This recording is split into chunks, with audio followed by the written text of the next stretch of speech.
हमने देखा दो बातों को लेकर गांधी जी सहयोगी से असहयोगी हो गए और गांधी जी के नेतृत्व में एक बड़ा आंदोलन चला जो असहयोग आंदोलन के नाम से जाना जाता है।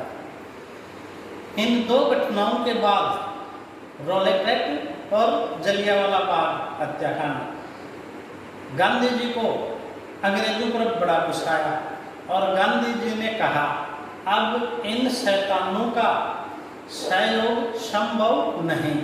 मतलब गांधी जी ने अंग्रेजों को क्या कहा? शैतान।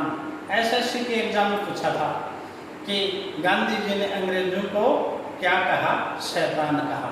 अब देखो, जो कभी सहयोगी थे गांधी जी को केसरी हिंद की उपाधि दी थी, प्रथम विश्व युद्ध में भारतीयों को सेना में भर्ती होने के लिए राष्ट्रवादी नेताओं ने सार्वजनिक कहा था, अब वही गांधी जी अंग्रेजों के विरोध में हो जाते हैं और अंग्रेजों के विरोध में एक आंदोलन चलाते हैं जो असहयोग आंदोलन कहलाता है। मतलब असहयोग करेंगे, सहयोग नहीं करेंगे, असहयोग करेंगे। गांधी जी का आंदोलन असहयोग आंदोलन के लिए कांग्रेस ने एक विशेष अधिवेशन बुलाया जो सितंबर 1920 में कोलकाता में बुलाया गया और जिसकी अध्यक्षता की थी लाला लाजपत राय ने। खूब इंपॉर्टेंट है, 4 बार इंपॉर्टेंट लगा लो। कांग्रेस के किस विशेष अधिवेशन में असहयोग आंदोलन चलाने का निर्णय लिया गया था? तो वो आंदोलन कौन सा था? विशेष अधिवेशन कोलकाता, और जिसकी अध्यक्षता किसने की थी? लाला लाजपत राय ने। खूब इंपॉर्टेंट है। ये जो सितंबर 1920 का कांग्रेस का विशेष अधिवेशन था, इसमें असहयोग का प्रस्ताव पेश किया गया।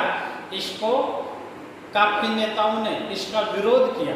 आजकल एग्जाम में इन नेताओं के नाम पूछते हैं, किन किन ने विरोध किया? सुरेंद्रनाथ बनर्जी, मदन मोहन मालवीय, देशबंधु चित्तरंजन दास, एनी बेसेंट, मोहम्मद अली जिन्ना आदि ने गांधी जी के असहयोग प्रस्ताव का विरोध किया। परंतु किन के समर्थन से ये असहयोग प्रस्ताव पास हो गया? उसमें 3 नाम महत्वपूर्ण हैं। एक तो अली बंधु, मोहम्मद अली, शौकत अली। ये वही अली बंधु हैं जो खिलाफत आंदोलन के प्रमुख नेता थे तथा मोतीलाल नेहरू के समर्थन से असहयोग का प्रस्ताव पास हो गया। एक एग्जाम में प्रश्न पूछा जाता है, निम्नलिखित में से गांधी जी के असहयोग प्रस्ताव का विरोध किसने नहीं किया था? पहला ऑप्शन सुरेंद्रनाथ बनर्जी, दूसरा मदन मोहन मालवीय, तीसरा चित्तरंजन दास और चौथा मोतीलाल नेहरू। तो मोतीलाल नेहरू ने विरोध नहीं किया था और इसका समर्थन किया था। आगे खूब इंपॉर्टेंट है, वेरी वेरी इंपॉर्टेंट। ये तो था सितंबर 1920 का विशेष अधिवेशन, और जैसा हम जानते हैं कांग्रेस का दिसंबर में अधिवेशन जो वार्षिक अधिवेशन होता है उसमें गांधी जी के इसी असहयोग प्रस्ताव को पूर्ण बहुमत के साथ स्वीकार कर दिया। इसकी अध्यक्षता किसने की थी? सी विजया राघवाचार्य। पूर्ण बहुमत से पास। अधिवेशन कब था? दिसंबर 1920। कहाँ था? नागपुर अधिवेशन। सेकंड ग्रेड गणित में 2010 में पूछा था, गांधी जी के असहयोग प्रस्ताव को पूर्ण बहुमत के साथ किस अधिवेशन में स्वीकार किया गया? दिसंबर 1920 का नागपुर अधिवेशन। आप एक चीज और याद कर लो, इसकी अध्यक्षता किसने की थी? सी विजया राघवाचार्य। अब देखो, गांधी जी ने अपना असहयोग आंदोलन शुरू किया। उससे पहले उस समय गांधी जी ने केसर-ए-हिंद की उपाधि, जुल्लू युद्ध पदक की उपाधि और बोवर युद्ध पदक की उपाधियां लौटाई थी। आप जानते हो केसर-ए-हिंद की उपाधि प्रथम विश्व युद्ध में अंग्रेजों ने भारत में दी थी। जुल्लू दक्षिण अफ्रीका की एक जनजाति है तो यहाँ जुलू युद्ध पदक और बोवर युद्ध पदक, ये गांधी जी को दक्षिण अफ्रीका में पदक दिए गए थे। जमनालाल बजाज जो गांधी जी के 5 पुत्र कहलाते हैं, इन्होंने राय बहादुर की उपाधि त्याग दी। आपको एक बात ध्यान होगा, रविंद्रनाथ टैगोर ने सर और नाइटहुड की उपाधि कब त्यागी थी? वो त्यागी थी जलियांवाला बाग हत्याकांड 13 अप्रैल 1919। अभी 13 अप्रैल 2019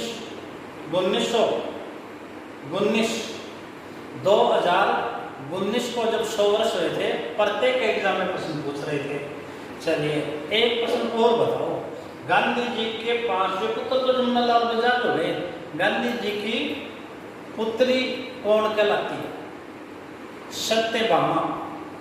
चलिए आगे बढ़ते हैं।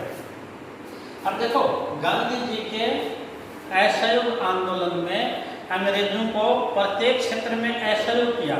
जितने भी सरकारी स्कूल कॉलेज थी, विद्यार्थियों ने उनका त्याग कर दिया। जितने भी सरकारी कोर्ट थे उनका जनता ने त्याग किया, वकीलों ने त्याग किया, और अपने जो झगड़े थे वो पंचायतों के द्वारा हल करते थे। काफी वकीलों ने इस समय वकालत त्याग दी थी। इस समय उत्तर प्रदेश में मोतीलाल नेहरू, जवाहरलाल नेहरू ने, बंगाल में CR दास ने, मद्रास में श्री राजगोपालाचारी, दिल्ली में अशरफ अली, और गुजरात में सरदार वल्लभ भाई पटेल, विठल भाई पटेल, बिहार में डॉक्टर राजेंद्र प्रसाद आदि प्रसिद्ध वकीलों ने अपनी वकालत से त्याग पत्र दिया। और सबसे इम्पोर्टेंट, खूब सुभाष चंद्र बोस ने ICS से त्याग पत्र दिया। अब ICS बनना ही बहुत बड़ी बात थी, और इतनी बड़ी पद से त्याग पत्र दे दिए सुभाष चंद्र बोस। सबसे इंटेलिजेंट आदमी थे सुभाष चंद्र बोस, और अपना पूरा जीवन इस देश को समर्पित कर दिया। और गांधी जी के असहयोग आंदोलन में इंडियन सिविल सर्विस, जो वर्तमान में IAS इंडियन एडमिनिस्ट्रेशन सर्विस के नाम से जानी जाती है, इससे त्याग पत्र दे दिया। जनता की शिक्षा हो, इसके लिए राष्ट्रीय विद्यापीठ स्थापित किए गए। कौन कौन से विद्यापीठ? ये काशी विद्यापीठ, बिहार विद्यापीठ, राष्ट्रीय कॉलेज लाहौर, यहीं से लाला लाजपत राय जुड़े हुए थे, सरदार भगत सिंह जुड़े हुए थे, जामिया मिलिया इस्लामिया कॉलेज दिल्ली, और अलीगढ़ मुस्लिम विश्वविद्यालय। इनकी स्थापना असहयोग आंदोलन के दौरान होती है। एक और इम्पोर्टेंट प्रश्न है, इस समय एनी बेसेंट, मोहम्मद अली जिन्ना व विपिन चंद्र पाल ने कांग्रेस से त्याग पत्र दे दिया। विपिन चंद्र पाल को आपने पहले भी पढ़ा था, लाल बाल पाल, पर अब जैसे कांग्रेस छोड़ते हैं विपिन चंद्र पाल, भारत की राजनीति में महत्व कम हो जाता है। विपिन चंद्र पाल ने भारत का स्वतंत्रता आंदोलन नामक पुस्तक लिखी है, जो कंपटीशन में बहुत पढ़ते हैं। चलिए सर, इन्होंने कांग्रेस से त्याग पत्र दे दिया। पूरे देश में विदेशी कपड़े की होली जलाई, विदेशी वस्तुओं का बहिष्कार किया गया, स्वदेशी आंदोलन को अपनाया गया, शराब की दुकानों पर धरना दिया गया, अंग्रेजों ने जेल भरो आंदोलन प्रारंभ कर दिया था, काफी भारतीय जनता को जेलों में डाल दिया था। इसी समय एक काम होता है चोरा चोरी काम, खूब इम्पोर्टेंट है चोरा चोरी काम। चोरा चोरी एक गांव है, जो गांव है उत्तर प्रदेश के गोरखपुर जिले में। हुआ क्या, पूरे देश में अंग्रेजों के विरुद्ध असहयोग आंदोलन चलाया जा रहा था, जगह जगह जुलूस निकाले जा रहे थे। एक जुलूस चोरा चोरी उत्तर प्रदेश में निकाला जा रहा था। यहाँ उग्र भीड़ पर पुलिस ने लाठियां चला दी, और इस उग्र भीड़ ने 5 फरवरी 1922 तारीख याद रखनी है, इम्पोर्टेंट है, 5 फरवरी 1922 को चोरा चोरी नाम के स्थान पर एक थानेदार व 21 पुलिसकर्मियों को थाने में ही जिंदा जला दिया गया। इतिहास में यही घटना चोरा चोरी कांड के नाम से जानी जाती है। गांधी जी को बड़ा दुख हुआ और गांधी जी ने 12 फरवरी 1922 को असहयोग आंदोलन स्थगित कर दिया। देखो, सब स्टूडेंट के चोरा चोरी कांड याद रहता है, कब है? 5 फरवरी 1922। एक सबको ये भी याद रहता है कब वापस ले लिया? 12 फरवरी 1922। 5 को शुरू हुआ था, सही 7 दिन बाद 12 फरवरी 1922 को वापस ले लिया था। पर अब एग्जाम में प्रश्न पूछा जाता है, गांधी जी ने इसके लिए आंदोलन वापस लेने के लिए कांग्रेस कार्य समिति की एक बैठक बुलाई। वो बैठक कहाँ थी? वो बैठक बारडोली में थी। याद कर लेंगे, ये इम्पोर्टेंट है और ऐसे गहराई से प्रश्न पूछना चाहिए। तो बैठक कहाँ बुला करके गांधी जी ने वापस आंदोलन लिया था? बारडोली में। जैसे ही गांधी जी ने आंदोलन वापस लिया, इसका बड़ा विरोध हुआ। एक तो इसका विरोध किया मुस्लिम लीग ने। कांग्रेस और मुस्लिम लीग केवल 2 आंदोलन एक साथ करती हैं, पहला खिलाफत आंदोलन और दूसरा था असहयोग आंदोलन। जैसे ही 12 फरवरी 1922 को गांधी जी ने आंदोलन वापस लिया, मुस्लिम लीग ने इसका विरोध किया और देश में सांप्रदायिक दंगे हो गए। इस 12 फरवरी 1922 के बाद कभी भी कांग्रेस और मुस्लिम लीग एक साथ किसी भी राष्ट्रीय आंदोलन में नहीं आती है। हमेशा हमेशा के लिए दूरी हो जाती है कांग्रेस और मुस्लिम लीग की। इसी समय मालाबार तट, जो केरल गुजरात में है, जो केरल दक्षिण भारत में केरल में मालाबार तट है, वहाँ मोपला विद्रोह चल रहा था, जिसको असहयोग आंदोलन से गति मिल रही थी। ये 1921 का मोपला विद्रोह भी सांप्रदायिक हो जाता है। यहाँ भी हिंदू मुस्लिम दंगे होते हैं। यहाँ जो जमींदार थे नंदूरी ब्राह्मण थे और यहाँ जो कृषिपूरक थे वो मुस्लिम थे, तो यहाँ भी सांप्रदायिक दंगे हो जाते हैं। याद रखोगे, मोपला विद्रोह 1921 का केरल में सांप्रदायिक दंगों में परिवर्तित हो जाता है और ये गांधी जी के असहयोग आंदोलन के दौरान इसको मोपला आंदोलन को बढ़ावा मिला था। इसका नेताओं ने भी विरोध किया। इसका जोरदार विरोध करने वाले में थे पंडित जवाहरलाल नेहरू और सुभाष चंद्र बोस। इस आंदोलन के विरोध में कथन है मोतीलाल नेहरू का। याद रखोगे, मोतीलाल नेहरू का क्या कथन है?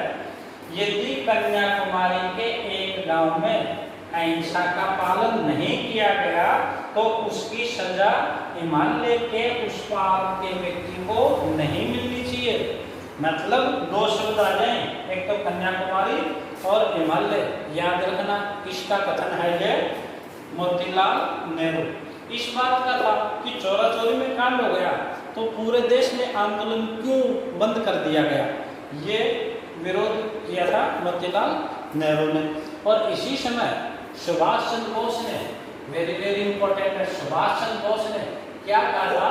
ठीक उस समय जबकि जनता का उत्साह चरमोत्कर्ष पर था, आंदोलन वापस लौटने का आदेश देना राष्ट्रीय दुर्भाग्य से कम नहीं।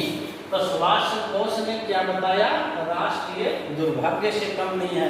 इंपॉर्टेंट है, आंदोलन के वापस लेने को राष्ट्रीय दुर्भाग्य से कम नहीं है। इस समय जैसे ही आंदोलन बंद किया गया, गांधी जी को गिरफ्तार कर लिया गया और एग्जाम में बार बार पूछा जाता है, गांधी जी को 6 वर्ष की सजा किस न्यायाधीश ने दी थी? आप बताइए, किस न्यायाधीश ने गांधी जी को 6 वर्ष की सजा दी थी? वो न्यायाधीश थे ब्राउनफील्ड। इन्होंने गांधी जी को 6 वर्ष की कारावास की सजा दी गई थी, परंतु गांधी जी को स्वास्थ्य कारण से पहले ही छोड़ दिया है। ये गांधी जी का जो असहयोग आंदोलन है महत्वपूर्ण है। एक देखो, क्या असहयोग आंदोलन अपने उद्देश्य में सफल रहा? असहयोग आंदोलन अपने उद्देश्य में इस तरह से सफल हुआ कि अब जो कांग्रेस का जो आंदोलन है वो जन सामान्य का आंदोलन बन गया। पहले कांग्रेस सीमित लोगों तक थी, पर गांधी जी ने कांग्रेस के आंदोलन को या यूं के राष्ट्रीय आंदोलन को जन आंदोलन बना दिया। और गांधी जी की सबसे बड़ी जो विशेषता है वो यही है कि देश की आज़ादी की लड़ाई में सब व्यक्तियों को शामिल कर दिया। जो अंग्रेजों का भय लगता था, जेल का भय लगता था, अब उसी जेल में बड़ी संख्या में लोग गिरफ्तार हो रहे थे। तो सबसे बड़ी देन थी गांधी जी की, इस आंदोलन को जन आंदोलन बना दिया गया। तो एक ये महत्वपूर्ण टॉपिक था असहयोग आंदोलन। क्या क्या प्रश्न आए हुए हैं एक मिनट में फिर दोहरा देता हूँ। सबसे पहला प्रश्न, असहयोग आंदोलन चलाने का निर्णय किस विशेष अधिवेशन में लिया गया? कोलकाता, सितंबर 1920। अध्यक्षता किसने की थी? लाला लाजपत राय ने। पूर्ण बहुमत से कौन से अधिवेशन में? नागपुर अधिवेशन, दिसंबर 1920, जिसकी अध्यक्षता किसने थी? श्री विजय राघवाचार्य। एक ये प्रश्न बहुत पूछा जाता है, किन्होंने विरोध किया था? सुरेंद्रनाथ बनर्जी, मदन मोहन मालवीय, देशबंधु, चित्तरंजन दास। गांधी जी ने कौन कौन सी उपाधियां त्याग की? जवाहरलाल बजाज ने कौन सी त्याग की? ये त्याग की राय बहादुर। कांग्रेस किसने छोड़ी? Annie Besant, Mohammad Ali Jinnah, Vipin Chandra Pal. Chaura Chauri कांड कब का है? 5 फरवरी 1922। आंदोलन वापस कब ले लिया? 12 फरवरी को। कहाँ बैठक बुलाकर? बारडोली, गुजरात। सभी इसका स्क्रीनशॉट ले लेंगे। और अगले टॉपिक में हम Swaraj party, Simon commission, Nehru report पहले से पढ़ के तैयार रखना।